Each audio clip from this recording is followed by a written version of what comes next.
के बाद फिर हिलना डुलना नहीं होगा इसमें। यहाँ के ये स्थिरता वाला मामला हो रहा है। अब यहाँ क्या है, कभी इसको कर लेंगे, कभी इसको कर लेंगे, कभी इसको कर लेंगे, कभी ये जो ये बात हो रही है चिंतन की, थोड़ी गहराई वाली बात हो रही है। अभी तो हम बोलते हैं मैं बहुत चिंतन कर रहा हूँ, चिंतन कर रहा हूँ, ये चिंता कर रहा हूँ। चिंतन करते तो अर्थ स्पष्ट हुआ वाला है ना। तो हम ये बोले मैं बहुत चिंतन करके यहाँ निकला, यहाँ पहुंचा हूँ, बहुत चिंता किया हूँ तब यहाँ तक पहुंचा हूँ। मतलब हम देखिए सूत्र पे चलिए, अभी ध्यान है तो लिख लीजिए। चिंतन है तो चिंता नहीं, चिंता है तो चिंतन नहीं। तो फिर चिंतन और समझ, हाँ। उसमें क्या फर्क हो? बस वही समझ होने के बाद फिर हिलना डुलना नहीं है। तो चिंतन का मतलब वही होगा कि अर्थ का स्पष्ट होना।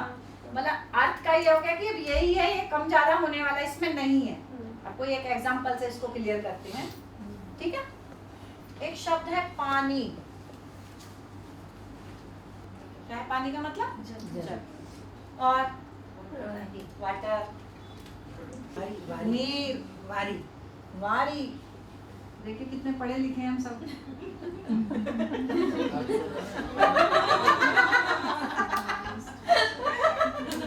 पर्यायवाची। H2O। तो हमारी शिक्षा सूचना दे रही है या समझ दे रही है? अब ये देखिए ना क्या हो रहा है। पानी का मतलब जल, वाटर, नीर, तो और H2O और हाँ और भी मिल ही जाएंगे। तो पानी का अर्थ क्या है?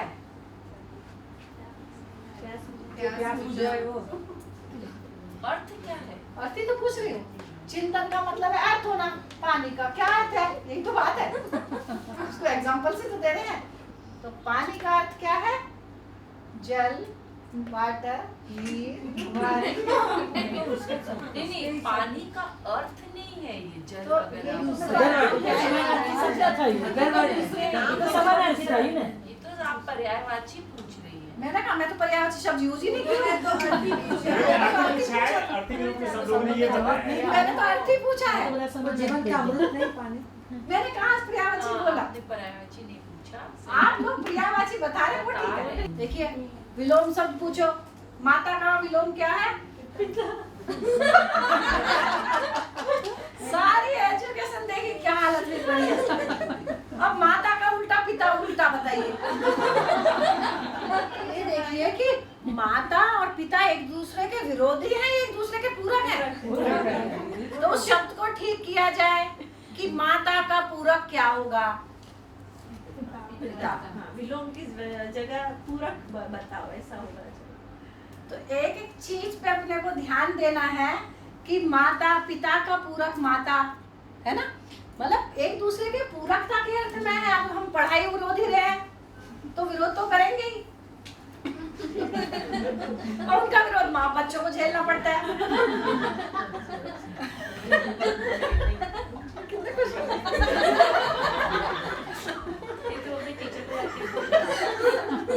है ना। ये विरोध नहीं, स्पेलिंग परिवर्तन करो या पूरक बोलो। टीचर बोलेगी तो चुपचाप दूसरा को पढ़ने देना। तो क्या हो गया? इसका आंसर भी होगा ना। जब हम माता का विलोम शब्द पिता पढ़ेंगे, एक दूसरे का ये उल्टे हैं, वो उल्टा सीधा जिएंगे, वो बच्चों उसका प्रभाव बच्चों पे पड़ेगा। उनकी हालत देख के बच्चे शादी से भागेंगे। अगर इसी का नाम शादी है तो बिल्कुल शादी नहीं करना है।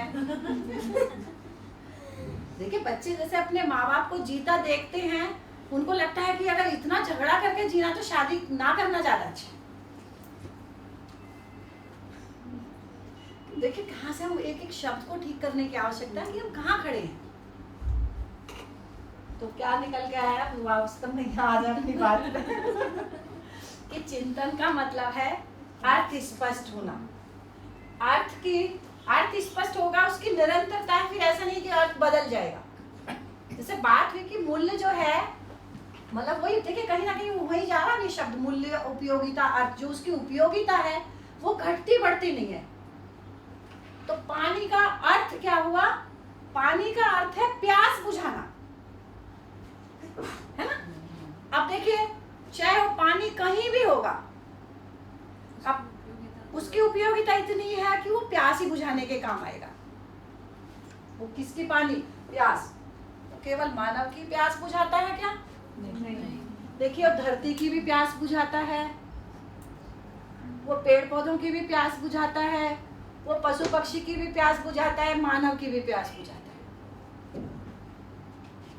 अब क्या हुआ, हमको पानी की उपयोगिता मतलब पानी का अर्थ स्पष्ट हुआ, तो अब पानी कितना महत्वपूर्ण है ये समझ में आता है।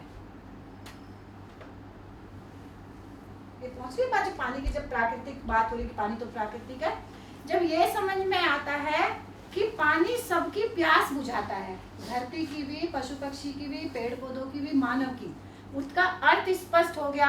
अगर पानी नहीं रहेगा, जो बात हुई कि सबसे पहले धरती पर जाएगा तो पहले तो यही अवस्था जाएगी, फिर ये ऐसा जाएगा, तो मानव को समझ में आएगा कि पानी कितनी महत्वपूर्ण चीज है, तो पानी का सदुपयोग वो खुद करेगा, ना कि हमको बोलना पड़ेगा पानी को बचाओ, लिखना पड़ेगा, नहीं तो फिर जल ही जीवन है।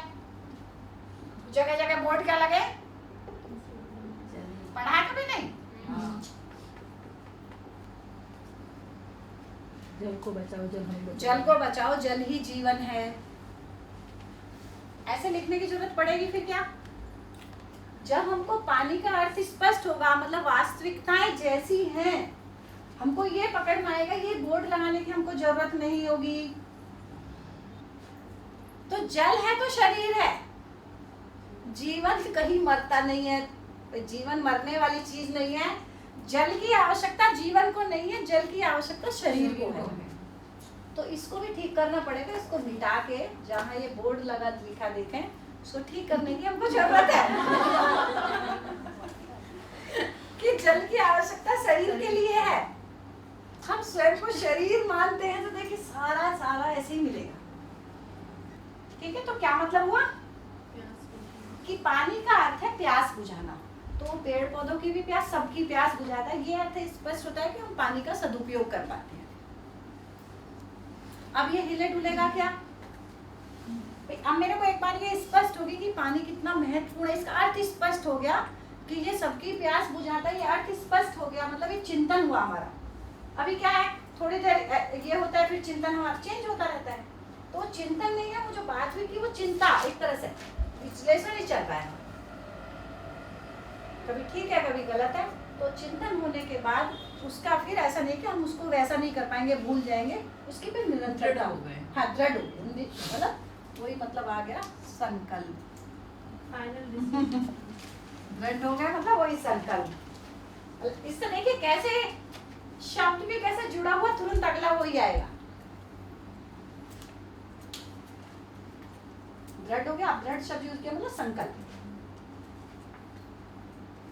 तो अर्थ का स्पष्ट होना, अब अर्थ का स्पष्ट होते हैं, अर्थ स्पष्ट हुआ कि जल, पानी का अर्थ है प्यास बुझाना।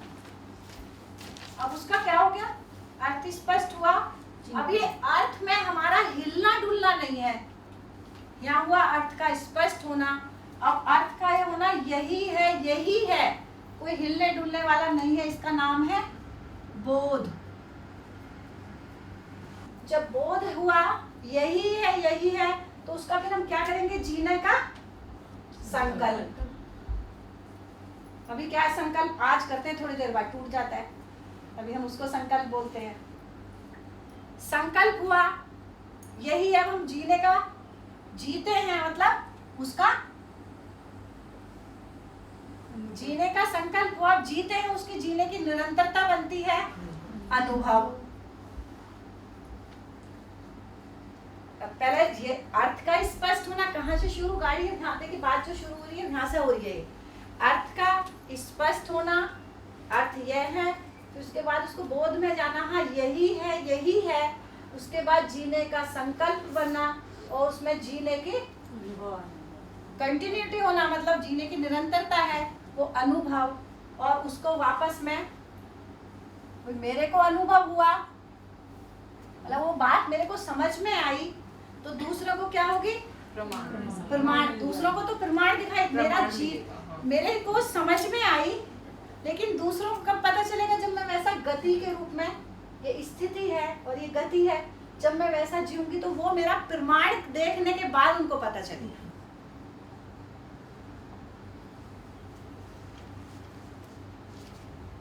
जीवन में 10 क्रियाएं हैं, 5 स्थिति के रूप में है और 5 गति के रूप में है। 10 क्रियाएं हैं, 5 क्रिया,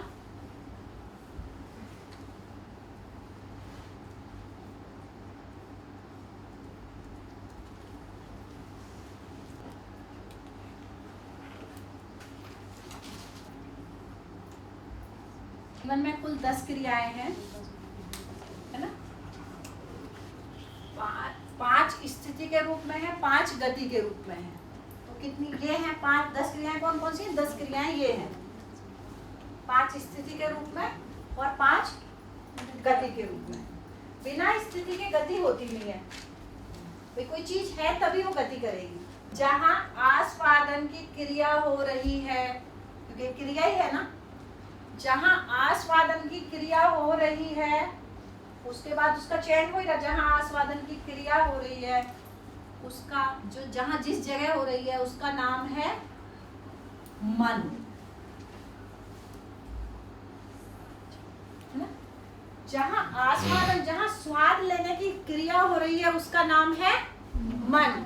तो 5 जीवन में 10 क्रियाएं हैं, 5 क्रियाएं स्थिति में, 5 गति में।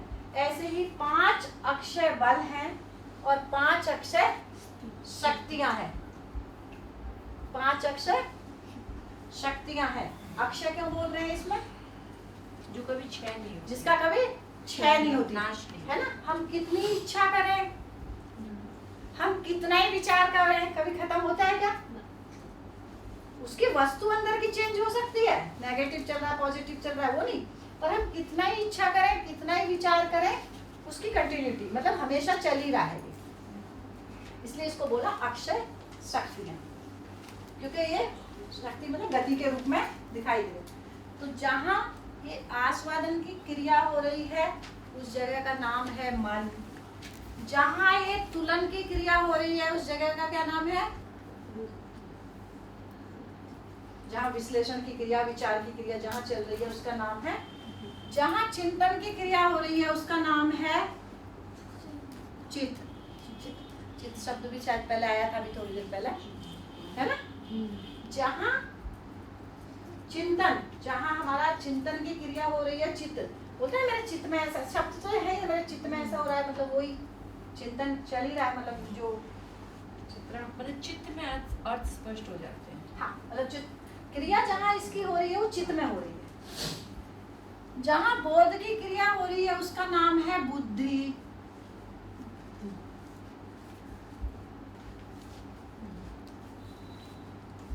बुद्धि के लेवल मतलब हिलना डुलना तो है ही नहीं, मतलब निश्चय, बोध का मतलब है निश्चयात्मक स्वीकृतियां। चिंतन का मतलब, सॉरी, चिंतन का अर्थ है निश्चयात्मक स्वीकृतियां, निश्चित हो गया, हिलना डुलना नहीं है। बोध मतलब उसमें निरंतरता वाला मामला है। जहां अनुभव की क्रिया हो रही है उसका नाम है आत्मा। क्या हो गया? सिर भारी हो गया। एक जीवन में इतनी सारी, है ना? तो जीवन में 5 अक्षय बल हैं, 5 अक्षय शक्तियां, ये पूरे 5 अक्षय बल को मिला के बराबर इसको बोला है जीवन। अब ना जैसे अब आत्मा शब्द आ रहा था, कहीं मन शब्द आ रहा था, कहीं चित्त भी आ रहा था, शब्द तो सारे ही आ रहे थे, है ना? तो जब मैं शुरू में बात की, हम इसको भी मतलब आप मन बोल रहे हैं, मैं आत्मा बोल रहे हैं, आप जो भी आप शब्द देना चाहें, तो क्योंकि शब्द तो सारे हैं। ये जीवन में सारी मन, वृत्ति, चित्त, बुद्धि, आत्मा, ये सब जीवन, इन सबको मिला के जीवन। क्रियाओं के रूप में ये हो रहा है कि जीवन में विचार चल रहा है, वो स्थिति के रूप में है मन, वृत्ति, चित्त, बुद्धि, आत्मा। ये क्या हो गया? ये जीव, इस सारे चीजों को मिला के जीवन है। ये स्थिति के रूप में है और ये गति के रूप में विचार, इच्छा, ये देखने को मिलता है। वो तो हाँ, करिए ना। एक प्रश्न है। हाँ, ये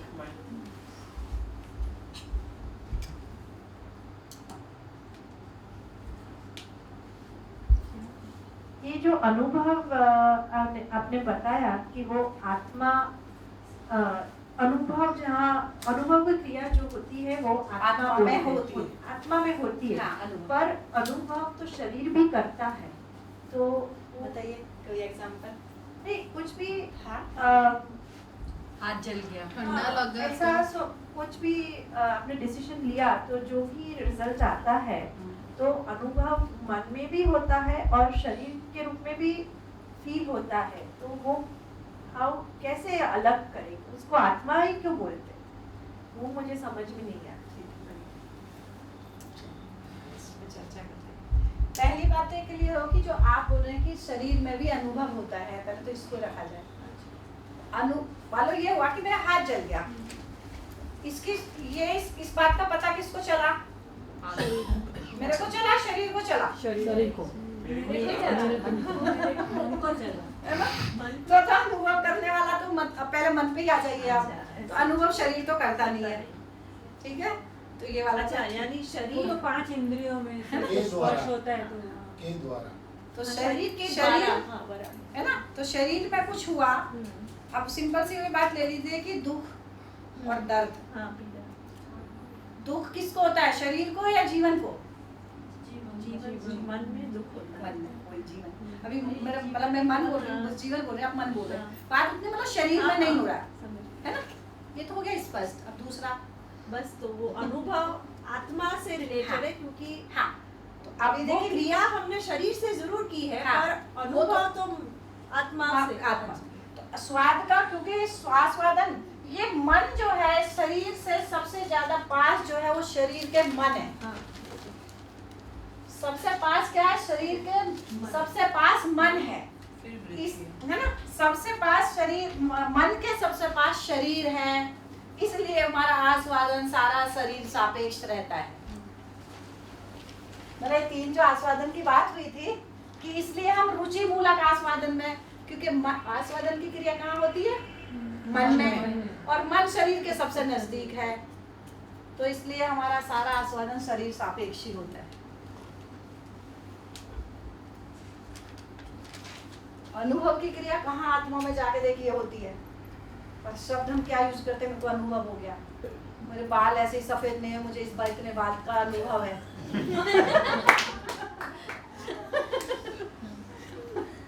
अरे देखिए अनुभव है क्या? तो आप क्या बोलेंगे इस शब्द को फिर? भाई मुझे इतने दिन का सूचना सा जो भी है, मैं इतने दिन से सूचना पा रहा हूँ, सुखी हो रहा हूँ, दुखी हो रहा हूँ, दूसरे को कर रहा हूँ, हो रहा हूँ, इतना ही जाता है। भाई इतने दिन से ये सूचना मेरे को इतने दिन से पता है, ये ऐसा है, ये ऐसा है, ऐसा करने से दुखी होता है, ये सूचना मेरे पास है। उसको अनुभव शब्द ठीक नहीं है ना बोलना। अनुभव मतलब कितनी बड़ी चीज है। अच्छा, वो हम बोलते हैं कि बाल धूप ऐसे ही धूप में सफेद नहीं हुआ, मुझे इसलिए अनुभव है ना? तो एक एक शब्द पे हमारा ध्यान जाएगा। अनुभव में अंदर हो गया, उतर गया है। अनुभव जो है वो सही की मतलब देखा जाए तो किसमें अनुभव किया कि उसके बाद तो बैगेर है ही नहीं। अनुभव के मतलब अनुभव जो है पूरा जो समाधान की बात हो रही है, समाधान पूर्ण होने के बाद अनुभव क्रिया की बात है। अनुभव के बाद सुख दुख बात है ही नहीं, वो तो सुखी सुख, अनुभव के बाद तो मतलब सुखी सुख है,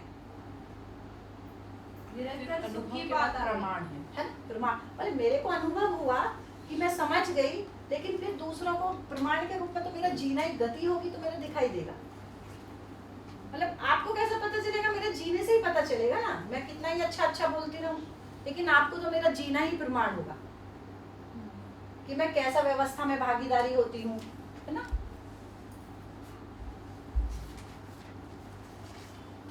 प्रमाण के रूप में प्रमाणिकता, एक शब्द तो एक सब जुड़े हुए ही हैं, है ना? तो उसके रूप में ये निकल के आता है प्रमाणिकता। क्या रिब्बरा? रितंबरा, रितंब, रितंब नहीं बोलते संगीत में शब्द होता है रितंब, मतलब संगीतमयता। मतलब संगीतमयता कब होगी? जब समझ होगी। तो बुक में आपको रितंबरा शब्द मिलेगा, इसलिए मैंने समझ लिख दिया हल्का सा,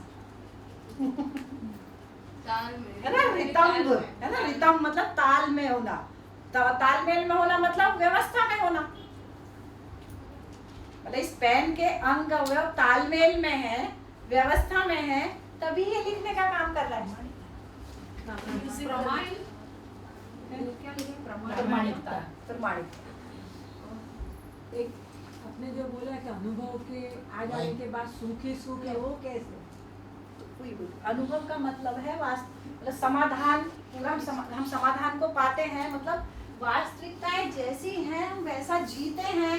तो जीते हैं मतलब जब हम जिएंगे, जब जैसा हम है वास्तविकताएं जैसी हैं उनको वैसा समझ के जिएंगे तो हम सुखी होंगे, दुखी होंगे, क्या होंगे? सुखी होंगे। तो सुख की निरंतरता होगी, वही अनुभव है। मतलब निरंतरता में हम हमेशा निरंतर सुखपूर्वक जिएंगे, वास्तविक कंटिन्यू स्वीकार करेंगे बस। समझेंगे तब स्वीकार होंगे। जब तक समझेंगे नहीं, थोड़ी देर ठीक लगे, आज अच्छा लग रहा, हाँ बहुत अच्छी बात हो रही है, समझ में नहीं आया, अभी सूचना मिली है ना? तो अभी मेरी चीज नहीं हुई है, एक सूचना सही की, एक प्रस्ताव अपने सामने आया है। अच्छा, यहाँ पे जैसे हम लोग बात कर रहे हैं जैसे जीवन के बारे में और जीने के बारे में, जो कि हम लोग स्टार्टिंग से जानते नहीं है, तो हम लोग ये शब्द यूज नहीं कर सकते अनुभव, क्योंकि ये जीने के बारे में अगर उस बात का अनुभव होता तो नियंत्रण सुख मिलता रहना चाहिए। ठीक बात। तो हम लोग एक और था कि जैसे हम लोग बिजनेस करते हैं, तो बिजनेस में भी जैसे बड़े लोग हमारे जो बड़े हैं कहते हैं इस बिजनेस का हमें अनुभव है, क्योंकि बिजनेस का मूल लक्ष्य क्या है? पैसे कमाना। अगर उस बात का उनको अनुभव है तो पैसे कमा ही रहे हैं, नियंत्रण वो कमाई है निरंतर। तो उस टाइम पे ये शब्द यूज करना सही है कि मुझे बिजनेस का अनुभव है? देखिए, आप शब्द कुछ भी यूज कर लीजिए, लेकिन अपने को क्लियर रहे कि अनुभव वास्तव में है क्या चीज। ये आप शब्द यूज कर भी लेंगे, बस वही है कि इतने साल से मैं बिजनेस कर रहा हूँ, इसका मेरे को पता है, ऐसा करने से ऐसा हो सकता है, ऐसा करने से ये हो सकता है। अब आप उसको अनुभव शब्द दे लें, और वास्तव में अनुभव तो क्या चीज है? अनुभव तो बहुत बड़ी चीज हो गई है, क्लियर हो ही रहा है कि अनुभव का मतलब है समाधान का होना। जब हम समाधानित होते हैं, वास्तविकताएं जैसी है वैसा समझ के उसके आधार पर हम जीने की निरंतरता होती है, और जीने में निरंतरता में निरंतर सुख मिलता है। अगर उस बिजनेस को करके हम निरंतर सुख पा रहे हैं तो उसको देख लें, तो है ना? तो बिजनेस जो हम कर रहे हैं केवल और केवल वो शरीर की आवश्यकता की पूर्ति के अर्थ में ही है, जितना भी है। तो उसको हम एक्सपीरियंस, इंग्लिश का वर्ड होगा वो तो बात उतनी है, पर कहने का आशय यह है कि वो इतने दिन का हमको एक चीज को हम कर रहे हैं इतने दिन से, बस इतना हमको यही बोल सकते हैं कि ऐसा करने से ऐसा हो सकता है। आप अनुभव शब्द यूज कर लें, हमको पता है, पता हमको होना चाहिए कि अनुभव एक अलग चीज है। जैसे हम लोग कहते हैं कि अनुभव है, इससे बेटर ये है कि इस बात में नॉलेज है, इस तरह करनी चाहिए। हाँ, इस बात को सोचना है, knowledge। समझ है। समझ, देखिए समझ और सूचना अलग अलग है। सीखना और समझना एक ही है, अलग अलग है। सीखना और समझना हम लर्न करने ये तो स्पष्ट हो गया कि अलग अलग है। बताइए, सीखना और समझना शब्द नए हैं क्या? सीख तो सभी सकते हैं, समझ हर कोई नहीं सकता। ज्यादा अच्छा है, ठीक बोल रहे हो। देखिए, हमारी एजुकेशन में सीखना हो रहा है, समझना हो रहा है। सीखना तुरंत आंसर। सीखना यानी इंफॉर्मेशन लेना, समझ में यानी इसको आचरण में लाना, है ना? सीखना मतलब वही सीखना मतलब इंफॉर्मेशन पाना, उसके आधार पर भी मैंने खाना बनाना सीख लिया। खाना शरीर की आवश्यकता की पूर्ति होगी खाना खाने से, ठीक है? क्या हुआ? बनाना है वो समझ है ना? अब वो है कि खाना कैसे बनाना है, नहीं है महत्वपूर्ण, खाना क्यों खाना है ये समझना है। समाधानित होना मतलब खाना बनाना एग्जाम्पल से मतलब, और खाना बनाना बराबर सीखना, खाना क्यों खाना है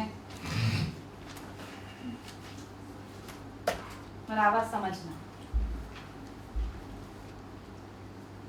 ठीक है? खाना बनाना मतलब खाना कैसे बनाना है ये सीखना है, कैसे बना। लेकिन खाना मेरे को खाना क्यों है ये समझना है।